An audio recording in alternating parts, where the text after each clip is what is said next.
La reconstruction de Notre-Dame de Paris, 2 ans après l'incendie. Les poutres qui serviront à la flèche de la cathédrale sont fabriquées en ce moment à partir de 1000 chaînes centenaires. Nous serons en direct de l'une des scieries qui participent au projet. C'est le chantier du siècle, la reconstruction de Notre-Dame de Paris, 2 ans après l'incendie. Et c'est en ce moment que sont fabriquées les poutres qui serviront à la flèche de la cathédrale à partir de 1000 chaînes centenaires issues de différentes forêts françaises. Et nous retrouvons notre journaliste Vincent Plévin dans l'une des scieries qui participent à ce projet. Vincent, expliquez-nous comment sont traités ces arbres. Eh bien, de manière assez traditionnelle. Vous voyez derrière moi ce tronc là qui est en train d'être débité avec cette scie qui se déplace le long du tronc. Ici, nous sommes dans l'Aube, vous l'avez dit, c'est le chantier du siècle, mais ça ne se déroule pas qu'à Paris. Actuellement, dans 41 scieries un peu partout en France, on est en train de découper ces futures poutres qui vont permettre de reconstituer la charpente du transept et la fameuse flèche de Viollet-le-Duc.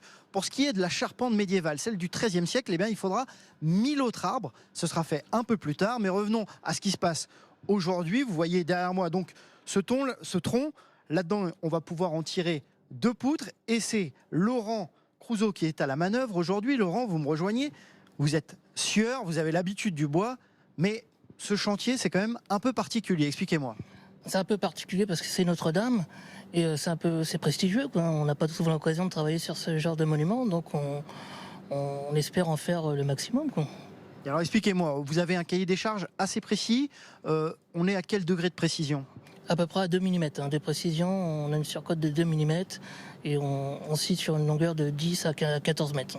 Très bien. Et à la fin, donc, vous avez ce petit autocollant, là, cette petite étiquette qui permet de tracer le bois, parce que c'est très important. Toute la filière est mobilisée. J'ai d'ailleurs Mathieu Berthe avec moi, qui est le directeur commercial de cette scierie. Bonjour. Toute la filière est mobilisée, Laurent. Comment ça s'organise ? Au lendemain de l'incendie, les propriétaires forestiers et la Fédération nationale du bois s'est porté volontaire pour la reconstruction. Donc on a organisé un système de mécénat, à savoir que les propriétaires forestiers publics et privés ont sélectionné des grumes en forêt qui ont été abattus. Et nous, scieurs, on s'est chargé de les transformer sous forme de charpente pour Notre-Dame. Donc vous parliez d'1 millier d'arbres, plus ce qui restera à venir pour la suite.